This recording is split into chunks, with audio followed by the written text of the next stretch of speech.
Multiplex में जब 3 घंटे की मूवी देखने हम जाते हैं तब उनकी भिन्न भिन्न अदाकारियों से लाखों करोड़ों लोगों का दिल जीतने वाले एक ऐसे अभिनेता कि जो अब राजनेता बनने जा रहे हैं।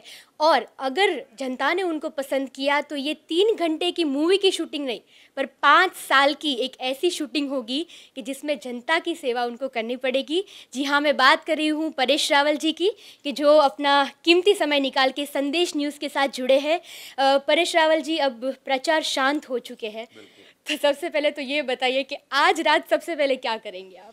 आज रात को मैं बड़े चैन की नींद सोऊंगा, जल्दी खाना खाऊंगा, जल्दी सो जाऊंगा क्योंकि कल सुबह जल्दी उठना नहीं है। लेकिन व्हाट यू से इज राइट, अब तो 5 साल की शूटिंग शुरू होने वाली है। आपने बड़ा अच्छी तरह से बताया है ये। बट है, अब देखिए, अगर चुनाव जीत जाते हैं फिर जिम्मेदारियां शुरू होने वाली है, उसके ऊपर डट के काम करना है। अच्छा, आप हमेशा लोगों ने आपको एक अभिनेता के रूप में ही देखा है, और साथ में जब आपने एक पहला कदम इसमें रखा तो लोगों ने आपको कितना पसंद किया, या फिर कभी ऐसा भी लगा कि नहीं आउटसाइडर है तो थोड़ी दिक्कत हुई? नहीं, देखिए, आउटसाइडर वो जो चलाया हुआ था कि ये आउटसाइडर है, बाहर से आ गए हैं। लेकिन मैं ये कहना चाहूँगा कि मैं गुजरात का हूँ, मैं गुजराती हूँ, पूर्ण तरह से गुजराती हूँ। तो ये मेरी बात है और लोगों के सामने मैं रखता हूँ। और मैं ये मेरी उम्मीद है कि अगर लोगों को मेरा काम पसंद आया पर्दे पे, तो उम्मीद रहेगी कि मेरा काम जो मैं लोकसभा में करने जा रहा हूँ वो भी पसंद करें। अच्छा, आपको लगता है कि आपने पर्दे पे जितने भी किरदार निभाए हैं तो उसमें कहीं ना कहीं एक राजनेता बनने का जो एक कदम था तो उसमें आपको कहीं ना कहीं वो हेल्पफुल रही ये चीज़? नहीं नहीं, ये तो बिल्कुल मेरे लिए तो ऑल ऑफ सडन वाली बात है। मैं तो बिल्कुल एज एन एक्टर मैं कर रहा था, जो भी मुझे काम मिलता है मेरा स्वभाव ये रहा है कि मैं जो काम करता हूँ दिल लगा के काम करता हूँ, फिर रिजल्ट उसका कुछ भी हो। ये काम भी मैं वैसे ही कर रहा हूँ। लेकिन मेरी ऐसी कोई डिज़ाइन नहीं है कि मैं कल उठ के राजनेता बनूंगा, बिल्कुल नहीं। आज भी मेरी कोई पॉलिटिकल करियर बनाने की ख्वाहिश नहीं है। कल भी अगर मुझे पार्टी कहे कि अगर आपके बस आप बस हो गया काम, कहूँगा ठीक है। बिल्कुल। जब प्रचार करने आप जा रहे थे तो आपको क्या लगा, लोगों ने आपको एक अभिनेता की दौर से पसंद किया कि एक राजनेता? उन्होंने उनकी आंखों में आपको लगा कि कहीं ना कहीं वो उम्मीद है कि एज ए राजनेता भी वो आपको पसंद करेंगे? नहीं, ये बड़ा अच्छा सवाल है क्योंकि जब मैंने पहले एक दो भाषण दिए, बाद में मुझे लगा कि लोग मुझे आते हैं फिल्म स्टार, एक फिल्म स्टार आया है देखने के लिए, तो मैं मेरे भाषण की शुरुआत ही ऐसे करता हूँ कि आप देख रहे हैं फिल्म स्टार को लेकिन सुन रहे हैं एक सुलझे हुए जिम्मेदार उम्मीदवार को। क्योंकि मैं वो डायलॉग बाजी करके लोगों को इम्प्रेस करना नहीं चाहता, क्योंकि ये बड़ा जिम्मेदारी वाला काम है। ये आपको लोगों को सच्ची बातें बतानी होगी, सच्ची बातें बतानी होगी। उटपटांग बातें बताने से, झूठ नहीं बताना है। तो ये आपको, अगर आप जिम्मेदारी के साथ बात करते हैं तो लोग फिर आपको ऐसे ही सुनते हैं जैसे आप पेश आते हैं। बिल्कुल, क्योंकि कॉमेडी किंग के नाम से जिनको सब जानते हैं, या, और फिर जब जिम्मेदारी का काम आता है या, तो थोड़ी दिक्कत रहती है। या। तो कोई ऐसा इंसिडेंट कि जो आपको याद रह गया हो और आपको लगता है कि नहीं ये जो इंसिडेंट है वो मैं कभी नहीं भूल पाऊंगा? नहीं, ऐसा तो नहीं है, लेकिन मैं जब लोगों के प्रॉब्लम्स देखता हूँ, लोगों की आंखों में उम्मीदें देखता हूँ, तो लगता है कि ये देश में बहुत काम करना बाकी है। एंड मैं, क्योंकि मैं मोदी जी के साथ जुड़ा हुआ हूँ, इसके लिए मैं मोदी जी की तारीफ नहीं करूँगा। अगर मैं किसी भी पार्टी में होता या अगर मैं चुनाव नहीं भी लड़ रहा होता, मैं कहूँगा हमको बड़ी मुश्किल से एक मोदी जी जैसे आदमी मिले हैं, तो हमें फ़ायदा उठाना चाहिए, उनको काम करने देना चाहिए। ये मैं समझता हूँ। अच्छा, आपने बताया कि जैसे मोदी जी की जो साइड है बहुत अच्छी, स्पेशली राजकीय क्षेत्र में हम देखें तो आपको उनकी ऐसी कौन सी खूबियाँ है जो पसंद आती है? मैं एक ही बात कहूँगा, मुझे उनकी एक खूबी, या यूँ कहिए कि उनके मन में इरादे हैं काम करने के। आज दूसरी पार्टियां हैं जिन्होंने कितने साल तक राज किया है, और इन्होंने किया है 12 या 14 साल राज किया है, लेकिन उन्होंने कर दिखाया है। तो मन में इरादे हैं तो आप कर सकते हैं। तो मुझे वो बड़े इरादे बड़े अच्छे लगे। वो विजनरी हैं, भ्रष्टाचारी नहीं है, उनके कोई सगे वाले नहीं है कि हमको ये डर लगे कि भैया ये जो पैसा है वो खा जाएंगे, या उनके बीवी बच्चे खा जाएंगे, या भाई खा जाएगा। ऐसा कोई डर नहीं है। तो ऐसा आदमी बड़ी मुश्किल से मिलता है कि जिस आदमी का कोई अपना नहीं है लेकिन पूरा देश अपना है, ऐसा समझने वाले आदमी बड़ी मुश्किल से मिलते हैं। बड़े नसीब वाले मैं तो समझता हूँ हम लोग। अच्छा, भिन्न भिन्न आपने किरदार निभाए हैं। बात करें बॉलीवुड में तो एक मूवी थी नायक मूवी की जिसमें पीएम के सलाहकार आप बने थे। तो आगे जाके अगर मौका मिला आपको तो क्या आप मोदी जी के सलाहकार बनना पसंद करेंगे? देखिए, मैं एक बात बिल्कुल सीधी सीधी रख दूंगा।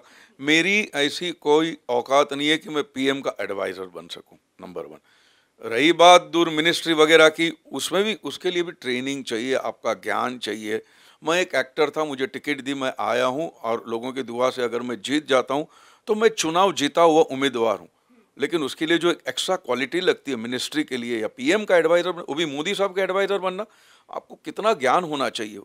आई am feeling very inadequate to be his PM, I mean to his adviser. बिल्कुल, जैसे आपने बोला कि बहुत ही ज़्यादा नॉलेज एक्सपीरियंस चाहिए इस चीज़ के लिए। क्योंकि हमने देखा है जिनके पास नॉलेज नहीं, उन्होंने क्या कबाड़ा करके रखा है।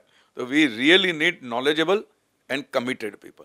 राइट, अभी प्रचार शांत हुए हैं तो आपका जो एक हेक्टिक स्केड्यूल, जब आप शूटिंग पे जाते थे, एक्शन, लाइट, कैमरा, वो सारे जो वर्ड्स से जो दिमाग में फिट हो जाते हैं कि अभी जाके यही करना है, ये रोल आपको प्ले करना है, तो कहीं ना कहीं आपको डिफ़िकल्ट लगती है ये चीज़ शूटिंग से ज़्यादा? शूटिंग से ज़्यादा तो डिफिकल्ट नहीं है। मुझे ये नहीं है कि मैं अभी 45 डिग्री में घूम रहा हूँ, ऐसी कोई बात नहीं। मैंने इससे ज़्यादा गर्मी में काम किया है, सवाल वो नहीं है। मुझे डिफिकल्ट ये लगता है कि कितना काम बाकी पड़ा है, इतना सारा काम हुआ क्यों नहीं है। बहुत, मुझे वाकई बहुत पेन होता है, मुझे बहुत दर्द होता है कि इतने साल बीत गए और न पीने का पानी है, न बिजली है, न गरीब के घर में रोटी है। एक अजीब है ये चक्कर, बड़ा पेनफुल है ये। तो मेरे लिए बिल्कुल अलग और दुखदायक अनुभव है। ओके, तो आप एक अभिनेता है, तो क्या लगता है कि अगर जनता ने आपको पसंद किया और आगे जाके अगर राजकीय क्षेत्र में आप जुड़े, तो मूवीज़ में भी आप कंटिन्यू कर पाओगे? अपने जो अदाकारी से लोगों के आपने दिल जीते हैं, तो वो चीज़ आप कंटिन्यू कर पाओगे? हाँ जी, मैं कर पाऊंगा क्योंकि मुझे पूरा यकीन है, क्योंकि मेरा टाइम प्लानिंग वैसा रहेगा। मैं एक बात बताऊं, देखिए पार्लियामेंट के अंदर आपके 180, 190 या 200 दिन लगते हैं मैक्सिमम। बाकी के रहते हैं आपके पास ऑलमोस्ट लाइक से 200 डेज रहते हैं बराबर। तो मैं 200 डेज के अंदर एक कैरेक्टर एक्टर होने के नाते हमको सिर्फ 20 दिन आते काम करने के लिए। तो मैं तो 10 फिल्में कर सकता हूँ। मैं अभी भी मैं जो करता हूँ 6-7 फिल्में करता हूँ, फिर भी मेरे पास 3 फिल्मों के सरप्लस दिन पड़े हुए हैं। ओके, तो आगे कौन कौन सी मूवी में आप देखने मिलेंगे, ये हम जान सकते हैं आपसे? एक मूवी है वेलकम बैक, जिसका शूटिंग अभी चल रहा है। दूसरी है धर्मपाल संकट में, वेरी इंटरेस्टिंग मूवी। और तीसरी तो हेरा फेरी 3 होने जा रही है। फिर चौथी है एक जो हम ऑलरेडी शूटिंग ख़त्म हो चुकी है उसकी, संजय छेल उनके डायरेक्टर हैं, मैं हूँ, ऋषि कपूर साहब हैं। और 2 फिल्मों की शूटिंग शुरू होने वाली है। ओके, यानी कि मूवी की हेरा फेरी साथ में राजकीय हेरा फेरी, नहीं नहीं, दोनों राजकीय चीज। हेरा फेरी हमको नहीं करनी। मैं खोटा काम हमसे होगा नहीं, हेरा फेरी नहीं करनी। बिल्कुल, पर कहीं ना कहीं ऐसा बोल सकते हैं कि भागम भाग अभी चल रही है और सारी जो चहल पहल है उसमें आपका जो एक रियल प्रोफेशन है एज अ एक्टर, आपको सब जानते हैं, तो आप कोई फिल्म स्टाइल में हमारे व्यूअर्स से अपील करना चाहेंगे? नहीं, मैं फिल्म स्टाइल में व्यूअर से अपील नहीं करना। मैं इतना ही कहना चाहूँगा कि आप अपना मतदान कीजिए, क्योंकि फर्जी नहीं, मैं ये समझता हूँ अपना धर्म है। तो आपको मतदान करना चाहिए, क्योंकि ये ऐसा शस्त्र है जिससे आप जो चाहते हैं वो बदलाव ला सकते हैं। तो इस शस्त्र का सही इस्तेमाल कीजिए और जिम्मेदार नागरिक बनिए, यही मेरी अपील है। परेश जी, आपने बहुत ही बड़ी बात की है और साथ में फ़िलहाल कुछ दिनों पहले आपको नेशनल अवार्ड, पद्मश्री अवार्ड से नवाजा गया है। तो संदेश न्यूज़ की टीम की ओर से बहुत बहुत शुभेच्छाएं आपको। Thank you so much. और आप बताना चाहेंगे कि अवार्ड के बाद अगले ऐसी कौन कौन सी चीज़ें हैं, कौन कौन से चैलेंजेस है जो आप एक्सपेक्ट करेंगे लोगों से और साथ में बदलाव लाना चाहेंगे? मैं, मेरे दिल में या यूं कहिए कि मेरे दिलो दिमाग पर एक ही बात ही है कि मुझे काम करना है और मैं काम करना चाहता हूं। तो मुझे ऊपर वाला ताकत दे कि मैं काम कर सकूं। और उसके साथ मेरी जितनी भी करियर रहे, पॉलिटिकल करियर, जो भी मेरा कार्यकाल रहे, उसके बाद मैं एक अच्छा इंसान बन के निकलूं।